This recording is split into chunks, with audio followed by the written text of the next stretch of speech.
They called her the barren widow. For the crime of an empty womb, her own kin demanded a public penance. In the center of the muddy village square, each lash of the whip was meant to shatter her spirit, to drive her from the last acre of land she could call home. Shamed, broken, and utterly alone, she braced for the final blow, a tear freezing on her cheek. But the blow never landed. A shadow fell across the square as a massive, silent knight caught the whip in his gauntleted fist. For more stories where steel and sorrow find their solace, join our fellowship by subscribing, and let us know where our saga has reached you. The sky over the village was the color of dirty dishwater, hanging low and heavy above the thatched roofs. A cold autumn rain had turned the square into a shallow sea of mud, clinging to the boots of the silent villagers who formed a grim circle. In the center of that circle, there was a post, dark and slick with rain, and tied to it was Linnea. Her tunic, a simple garment of rough-spun wool, was torn at the shoulder, exposing skin already bruised and raw. The coarse rope bit into her wrists. She did not struggle. She kept her gaze fixed on a loose stone at the edge of the square, focusing on its ordinary shape to anchor herself against the waves of pain and shame. Each breath was a carefully measured act, a small rebellion against the man who was trying to break her. That man, Morcar, stood near the post, his face flushed with self-importance. He was her late husband's brother, a man whose belly was full while hers had been empty for weeks. He pointed a thick finger at her, his voice ringing with false piety for all to hear. "Behold the barren widow," he shouted, his voice slicing through the damp air. "A field that yields no crop, a tree that bears no fruit. For 2 years since my brother's passing, her womb has remained a stone, a curse upon his name and our family." A murmur went through the crowd. They were simple, God-fearing people, and the word curse was a spark in a tinderbox of superstition. They looked at Linnea not with malice but with a deep, primal fear. She was a blight, an ill omen that had to be purged for the good of the village. The man with the leather whip, a burly farmer paid in ale for his work, struck her back again. Linnea's body flinched, a sharp, involuntary jerk, but no sound escaped her lips. The pain was a hot, searing line of fire, but the shame was a cold poison spreading through her veins. These were people she had known her whole life. She had helped birth their children, tended their sick with herbal remedies her mother had taught her. Now they stared at her as if she were a monster. She could feel Morcar's true motive like a physical weight. It was not about a curse. It was about the small plot of land her husband had left her, the one with the good soil near the stream. It was the only thing she had left in the world, and Morcar wanted it. This public humiliation was his tool, a cruel performance designed to crush her will until she signed it away for nothing. Her mind drifted to her husband, Ewan. He had been a quiet, gentle man who never blamed her for their childless home. He would have stood between her and the world, but Ewan was gone, buried on the hill overlooking their small field, and she was alone. The whip cracked again, pulling her back to the cold, brutal present. The village reeve, the closest thing to law in this place, stood by, his arms crossed, his face a mask of indifference. Linnea knew a small purse of Morcar's silver sat heavy in the man's pocket. There was no justice for her here. There was only the post, the whip, and the silent condemnation of the crowd. Her strength was beginning to fade. The edges of her vision grew dark, and the faces in the crowd blurred into a single pale smear. The cold mud seemed to be seeping into her bones, a deep, final chill. She heard Morcar's voice again, thick with triumph.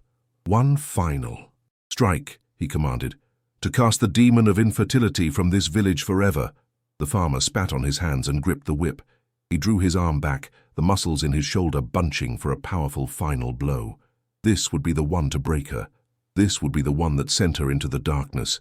The crowd held its collective breath. Linnea closed her eyes. She did not beg. She would not give them the satisfaction of her tears. In the final moment, she thought only of the small field by the stream, of the way the sun warmed the earth in the spring. It was a good piece of land. She hoped something beautiful would grow there one day. She braced herself, waiting for the end. The whip hissed as it cut through the damp air. Linnea felt her muscles tighten, her entire being shrinking into a single point of endurance, waiting for the impact, but it never came. Instead, There was a sudden, sharp crack, not of leather on skin, but of leather being stopped mid-flight. A collective gasp rose from the crowd. Linnea dared to open her eyes. A shadow had fallen over her, vast and absolute. Standing between her and the farmer was a man who seemed to be forged from the grey sky and the winter earth. He was a knight, but not one from songs or tapestries. His armor was dark steel, unadorned and scarred with the marks of old battles. He wore no lord's vibrant colors, only a heavy cloak the color of a wolf's pelt. He had dismounted from a war-horse so large it dwarfed the village ponies, a creature of muscle and barely contained power. The knight had caught the whip in a gauntleted hand, his grip so firm that the leather strand hung limp and useless. Sir Callan had been making his way back to his keep, his mind occupied with the state of his lands and the 3 orphans who awaited him. He had seen the gathering in the square and meant to ride past, but he had seen the woman tied to the post, the vicious satisfaction on the face of her accuser, and the craven fear in the eyes of the onlookers. A cold, familiar rage, an emotion he thought long buried, rose in his chest. It was the dishonor of the scene that offended him, the strong preying on the weak in such a pathetic display. It was a sickness, and he was the cure. He said nothing. His actions spoke with more force than any words.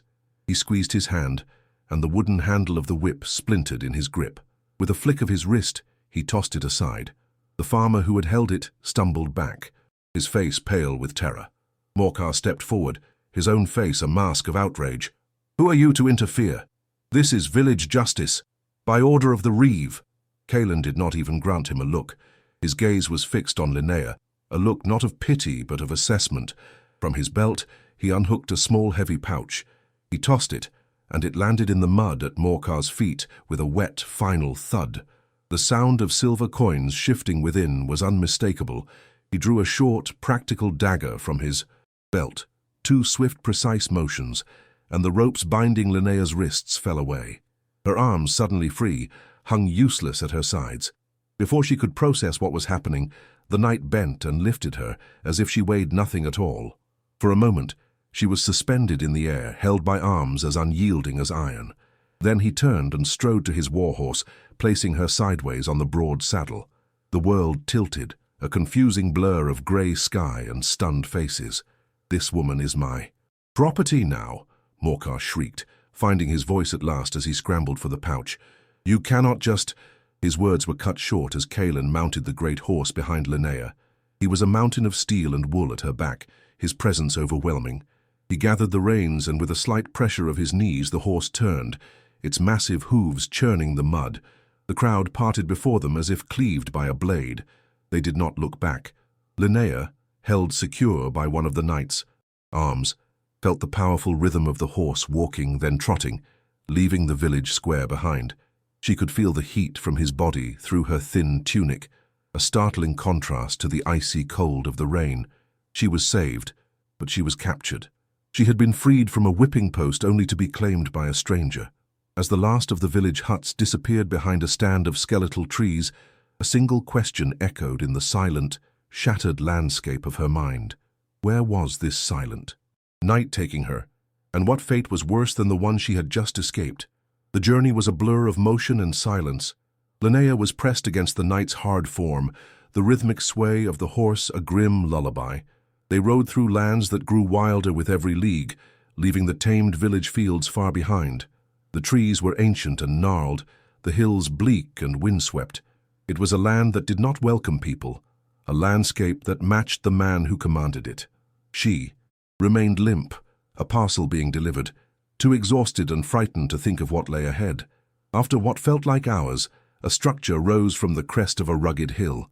It was not a castle from a lord's banner, but a fortress of grim necessity. A squat, powerful stone tower stood inside a high wooden palisade, all of it encircled by a deep ditch. It was a place built to keep the world out, a jagged tooth of stone and timber set against the grey sky. A fresh wave of fear washed over Linnea. It looked like a prison. They crossed a sturdy wooden bridge, the horse's hooves thundering on the planks. A gate, reinforced with iron straps, was pulled open by a guard whose face was a roadmap of old scars. He nodded once to the knight, his gaze barely flicking to Linnea before being dismissed. The courtyard within was stark and barren, paved with gravel and swept clean of any debris. There were no signs of comfort, no hint of a woman's touch, only the grim architecture of defense. Kalen dismounted in one fluid motion and reached up for her. His hands were firm on her waist as he lifted her down. Her legs, weak and trembling, nearly gave way, but he steadied her with a hand on her arm before letting go. He led her towards the stone keep, his armored boots echoing in the oppressive quiet. The great hall was even colder than the courtyard. A fire smoldered in a cavernous hearth, giving off more smoke than heat. Long, empty tables and benches stood like silent sentinels in the gloom. Faded tapestries depicting hunting scenes hung on the stone walls, their colors long since surrendered to dust and time. The air was thick with the scent of cold stone, wood smoke, and something deeper, a loneliness so profound it felt like a physical presence. This was not a home, it was a tomb. He led her up a winding stone stairwell to a narrow hallway. He pushed open a heavy oak door and gestured for her to enter. The room was small, more of a cell than a chamber. It held a simple cot with a straw-filled mattress, a single woolen blanket folded neatly upon it, and a small wooden chest. A narrow slit in the thick stone wall served as a window, offering a sliver of the desolate landscape outside. Kalen left and returned a moment later with a wooden bowl of steaming pottage and a hunk of dark bread. He placed them on the chest, his movements efficient and detached. He looked at her, his eyes unreadable, and gave a short, curt nod. It was not a gesture of kindness, but of dismissal. Then he turned and walked out, pulling the heavy door closed behind him. Linnea heard the distinct metallic slide of a bolt locking into place. She was a prisoner, but the air in the small room was dry. The pottage smelled of root vegetables and herbs. The blanket, though coarse, looked warm. She touched the rough stone wall, the splintery wood of the door. She was locked in, but she was also locked away from the world, from the staring eyes, the whip, the shame. For the first time. Since Ewan's death, no one was demanding anything of her. She was safe. A shuddering breath escaped her lips, the first real breath she had taken all day. She ate the pottage slowly, the warmth spreading through her chilled body. It was the most profound comfort she had ever known. As she finished the last of the bread, the bolt on the door slid back with a loud clank. The door creaked open. She looked up, expecting the knight to return with some new command, but it was not him. Standing in the doorway, silhouetted by the dim light of the hall, were 3 children. 2 boys, one perhaps 10 years of age and the other younger, stood shoulder to shoulder. Beside them, a little girl no older than 5 clutched a faceless doll made of scraps of cloth. They did not speak. They did not move. They simply stared at her, their eyes wide and solemn in the gloom. 3 small ghosts in a fortress of stone. The 3 children stood as still as statues carved from moonlight and shadow. The eldest. Boy's jaw was set, his expression a miniature copy of the knight's own stoicism. The little girl hid half behind him, clutching her doll. Linnea did not speak. She simply looked back, her own silence a mirror to theirs. Days passed in this quiet manner. The bolt on her door was not used again. She was free to move about the keep, a ghost among ghosts. She found her purpose in a forgotten corner of the courtyard. A small square plot of earth, choked with weeds and stones, lay sheltered by a crumbling wall. It was a dead space, ignored and neglected. She knelt, her hands sinking into the cold, damp soil. She began to work, pulling the stubborn weeds, clearing the stones one by one. It was familiar labor, honest and real. Her grief and fear began to recede with every weed she pulled, her thoughts quieting as her hands grew sore. From a high window in the keep, Kalen watched her. He had expected her to be broken, a fragile thing that would need to be managed. Instead, he saw a quiet, relentless industry. He saw not a victim, but a survivor, tending to a wound in his home. He said nothing to her, but the next morning, when Linnea returned to the plot, a small spade with a sturdy wooden handle and a cloth pouch filled with seeds lay beside it. It was a silent conversation. She looked up at the stone tower, and though she could not see him, she nodded once, an acceptance of the unspoken truce. The autumn winds grew colder, sweeping through the courtyard with a biting chill. Kalen saw Linnea shiver as she worked, her thin tunic offering little protection. Later that day, she found a heavy woolen cloak, dark and plain, folded on the stone bench outside her chamber door. When she wrapped it around her shoulders, it held the faint, clean scent of cold air and steel. It was warmer than any fire. One night, as the keep slept, Linnea saw Caelan's tunic draped over a chair by the dying embers of the hearth. A long, ragged tear ran across the shoulder, a wound from a branch or a blade. It was a small detail of disrepair in a life held together by rigid discipline. Quietly, she took it to her room. With a needle she had painstakingly fashioned and thread she had salvaged, she spent an hour in the candlelight, her fingers weaving the torn fabric back together with small, almost invisible stitches. She returned the tunic to the chair before the first light of dawn. The silence of the keep was broken one night by a child's terrified screams. The youngest, the little girl, was in the grip of a nightmare. Caelan was there in an instant, but he stood frozen in the doorway of her room, a mountain of a man rendered helpless by a child's tears. Linnea moved past him, a soft shadow. She sat on the edge of the small bed and began to hum, a simple ancient lullaby. She stroked the girl's hair, her touch gentle, until the panicked cries softened into quiet sobs, and then into the steady breathing of sleep.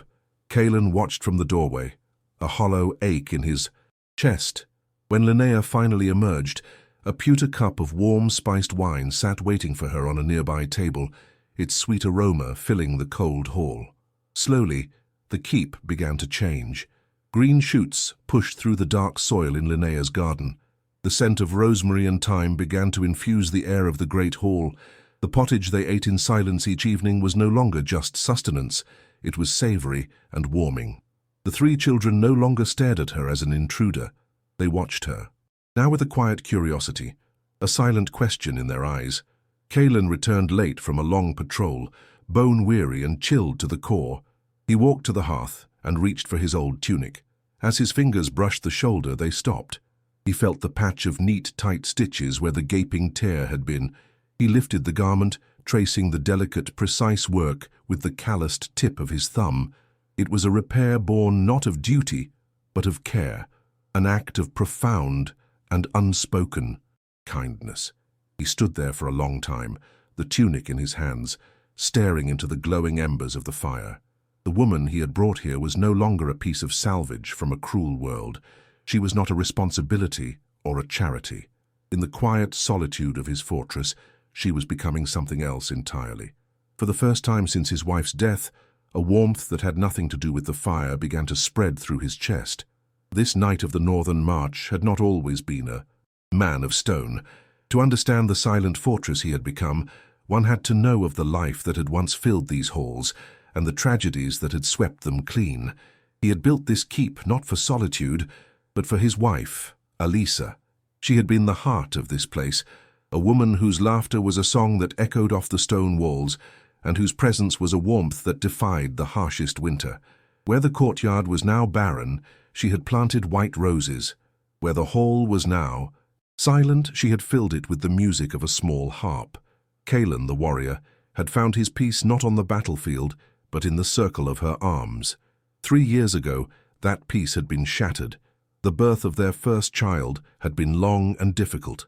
Caelan, who had faced down charging cavalry and held crumbling shield walls, could only stand helpless as his wife's life faded. He was left with a healthy baby boy and a silence in his heart so vast and profound it threatened to consume him entirely. The child was not his own son, but his nephew, whom he and his wife had agreed to raise after Caelan's brother went to serve the king.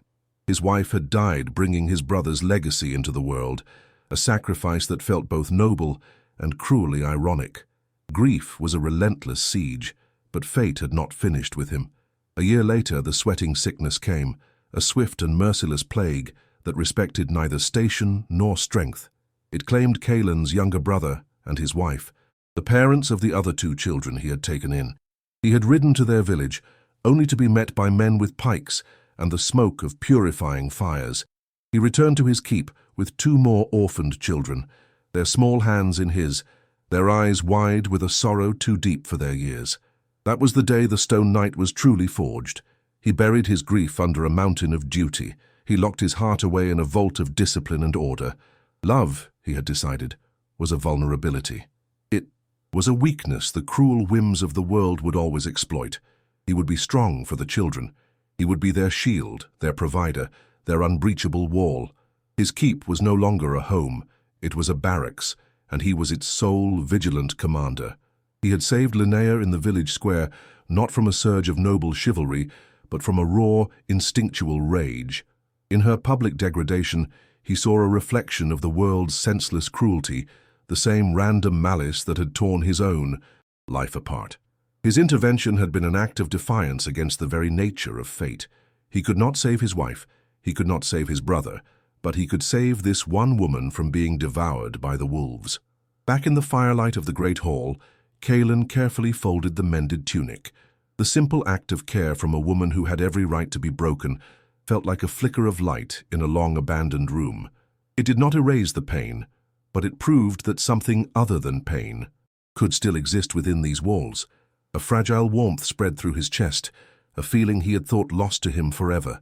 As he stood, a subtle shift in his hardened expression, the unmistakable sound of the main gate's heavy bar being lifted, echoed from the courtyard. The hour was late for visitors. A moment later, the door to the great hall burst open. One of his sentries, a grizzled veteran named Ronan, stood there, his face grim and his breathing heavy. "Sir," Ronan said, his voice urgent. "A rider approaches from the south. He carries the banner of Barren folk." He paused, his eyes meeting Kaelin's. "And he is not alone. There is an army at his back." Kaelin's face, which had softened for a moment by the fire, became granite once more. The brief warmth in his chest was extinguished, replaced by the icy calm of a commander on the eve of battle. He moved without hesitation, his voice a low, clear command that cut through the tension in the hall. "Ronan, to the walls. Secure the gate and raise the bridge. Archers to the parapets. I want every man armed and in position." His men, a small garrison of veterans who had followed him for years, moved with the swift, quiet efficiency of long practice. The peaceful keep transformed back into a fortress in minutes. The sounds of running feet on stone, the clatter of steel, and the heavy groan of the gate's bar sliding into place echoed through the halls. The home they were slowly building vanished, and the fortress stood in its place. Linnea heard the commotion from her small chamber. She gathered the children who had come to her in silent alarm. The oldest boy tried to look brave, but his knuckles were white where he gripped his sister's hand. Linnea's own heart hammered against her ribs. She knew with a certainty that chilled her to the bone who was coming. The shadow she had outrun had finally caught up to her. She crept to the window slit in the great hall, the children clustered behind her. Below, Kaelin stood on the parapet walk, a solitary, unmoving figure against the darkening sky. An army was spreading out across the fields before the keep. It was not a royal host, but a baron's levy, dozens of armed men on horseback and on foot, their leather jacks and steel caps forming a grim closing net. At their head rode a large, florid man in ornate armor, his banner whipping in the wind, and beside him, preening like a vulture, was Morcar. His face was alight with a triumphant, venomous glee. "Baron." Folk halted his horse just beyond bowshot, and bellowed towards the walls, his voice thick with arrogance. "Sir Kaelin, you are accused of abducting the kin of my vassal Morcar and unlawfully occupying his lands. I am here to dispense the king's justice. Surrender the woman and this fortress immediately, and you may yet receive my mercy." Morcar spurred his horse forward, a malicious grin twisting his features. He cupped his hands around his mouth, his voice a piercing taunt designed to carry over the walls. "Linnea, did you think you could hide behind this broken-down knight? Your curse has followed you. There is nowhere left for you to run. Come out and face your punishment." Linnea flinched as if struck, pulling the children closer. The words pierced the fragile peace she had found, awakening the old terror. Kaelin did not stir. He looked down upon the Baron and his men, his expression obscured by the twilight. When he spoke, his voice was not loud, but it carried with the cold, hard weight of iron. He addressed only the Baron, ignoring Morcar as if he were a fly buzzing in the air. "This keep and these lands were granted to me by the king himself. The woman is under my protection. You have no authority here, Fulk." He let the name hang in the air, a calculated insult. "Leave now or be carried away on your shields." The Baron's face purpled with rage. He let out a short, harsh laugh. "A defiant fool. So be it. We will see how bravely you speak when your walls are cracking and your bellies are empty. "Make camp, let no one in or out, the siege begins." He wheeled his horse around and the army began to disperse, their professional movements a clear and terrible threat. They were not here for a brief confrontation, they were here to stay. Night fell and the keep was plunged into a tense, watchful silence. It was an island of stone in a sea of hostile fires. From her window, Linnea could see the enemy campfires springing to life, dozens of them, a necklace of flickering orange that encircled their sanctuary and choked off the world. She saw the dark shapes of armed men walking patrol, their spears stark against the firelight. Then she saw him. Morcar was standing near the Baron's large tent, laughing and pointing up at the keep. The sight of his triumph, his absolute certainty that he had won, sent a tremor of pure dread through her. The fragile walls of the keep suddenly felt no stronger than paper. The sanctuary had become a trap. The first days of the siege were a slow, grinding trial of nerves. The world shrank to the confines of the stone walls. Kalen was a constant, steady presence, moving along the parapets, rationing their dwindling supplies of salted meat and hard bread, his face an unreadable mask of resolve. Baron Fulk's men made no major assault, content to let hunger and thirst do their work for them. They shouted taunts across the ditch, their voices a constant grating reminder of the cage that had closed around the keep.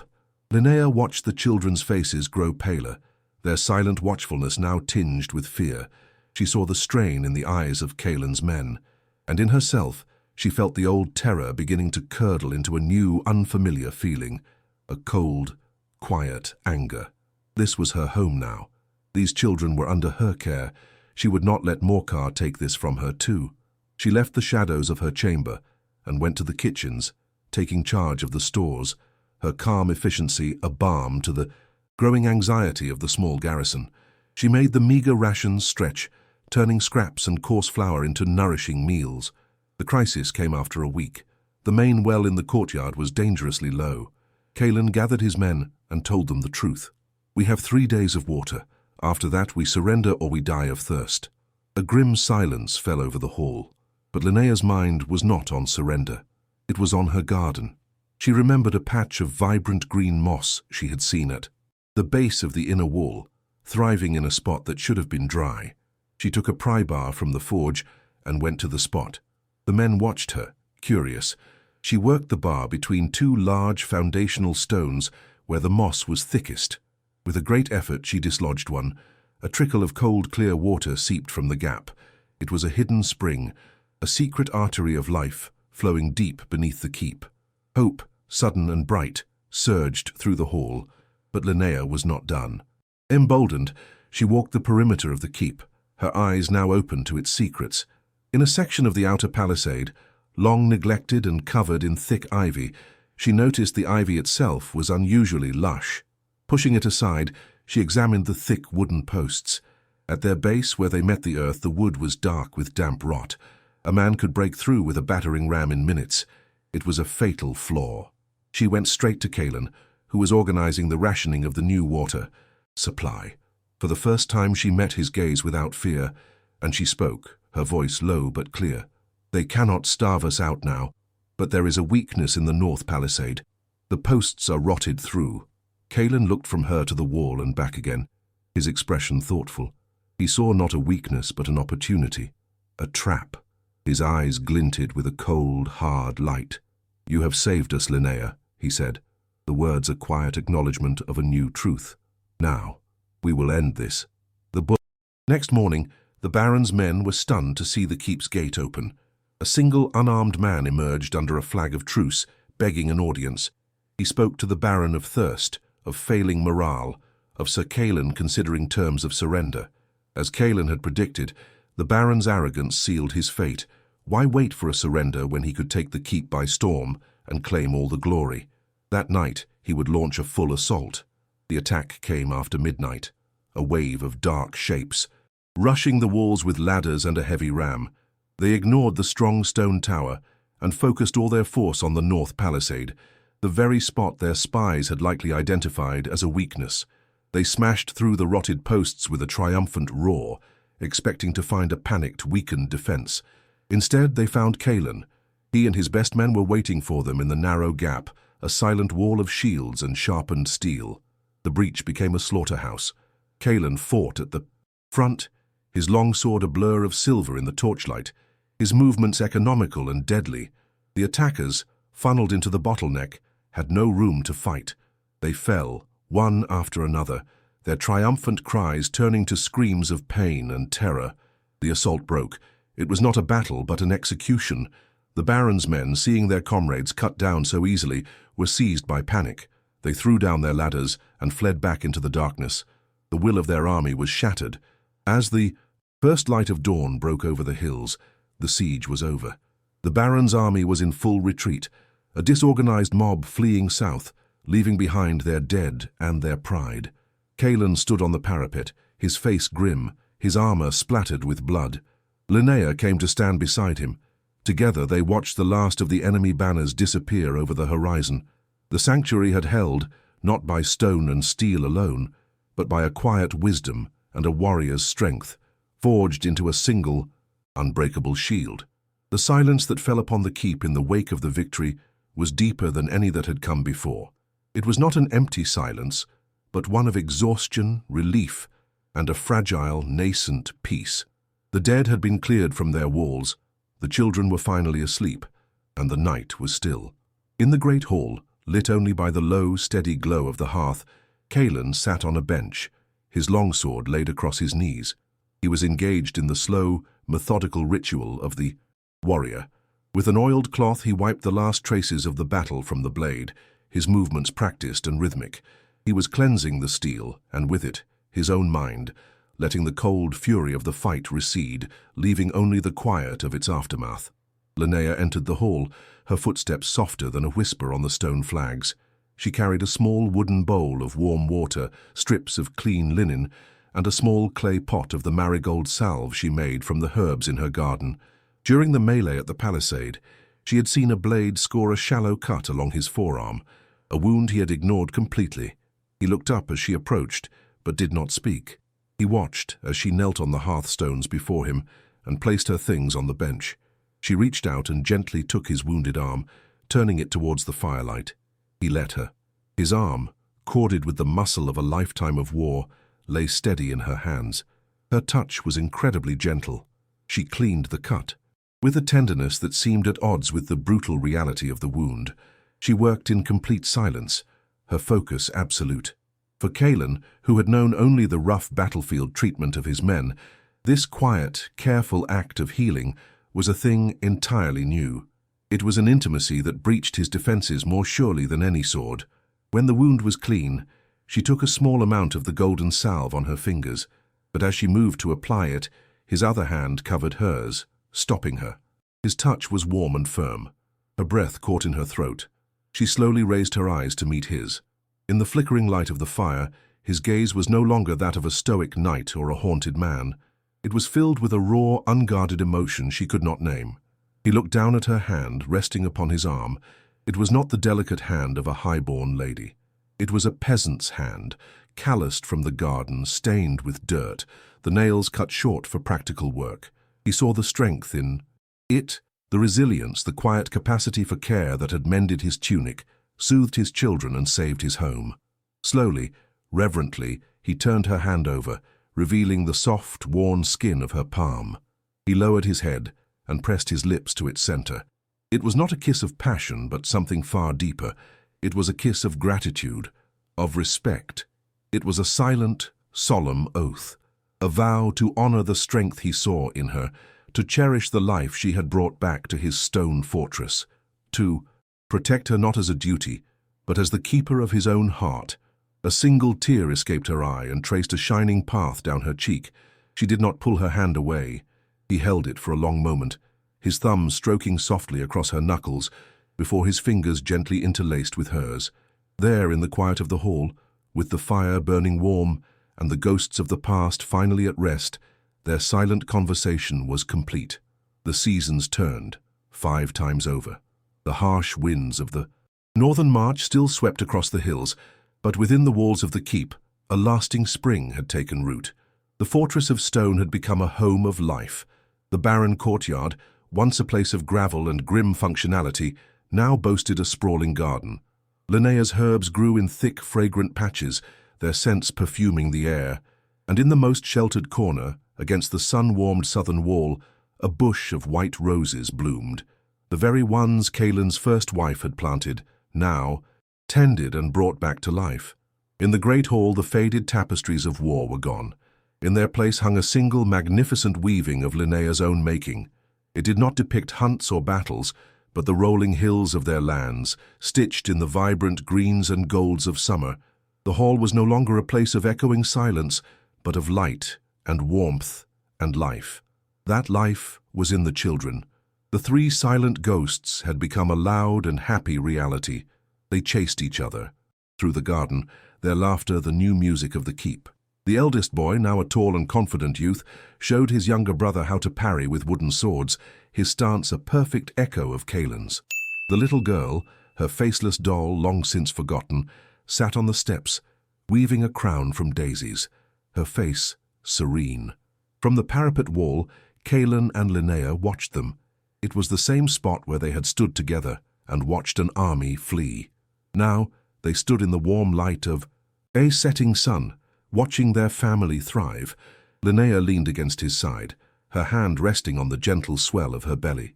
She was pregnant, her body a testament to the lie that had almost destroyed her. Caelan's arm was wrapped securely around her. He placed his own hand over hers, a large calloused hand covering her smaller one, a silent, protective gesture that promised everything. The barren widow and the stone knight were gone. In their place stood a husband and his wife, a lord and his lady. They had faced the cruelty of the world and answered it not with words, but with quiet courage and unwavering care. Together, they had built a sanctuary, not of walls, but of love, guardians of a peace that had been fought for, earned, and would now finally last.